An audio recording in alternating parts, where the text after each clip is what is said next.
అన్ని ప్రాణులకు దంతములు నోట్లో ఉంటే ఒక్క ఏనుక్కి దంతములు పైకి ఉంటాయి. అలాగే ఇంద్రజిత్తుకు కూడా కోరలు పైకి వచ్చి ఉంటాయి. అంత భయంకరమైన రూపం ఉన్నవాడు. ఇంకొకడు అతికాయుడు. ఆయన రధికులలో కల్లా చాలా శ్రేష్ఠుడైన వాడు.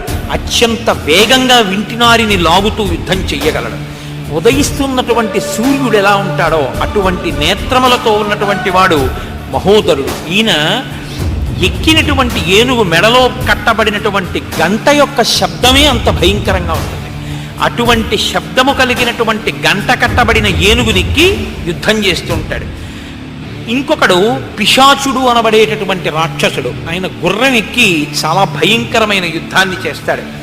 ఒక పర్వతం ఎంత ఉంటుందో అంత శరీరంతో ఉండి యుద్ధం చేసేవాడు త్రిశూరుడు. ఆయన కూడా యుద్ధానికి వస్తున్నాడు. వేరొకడు చాలా విశాలమైనటువంటి వక్షస్థలము కలిగినటువంటి వాడు. ఆయన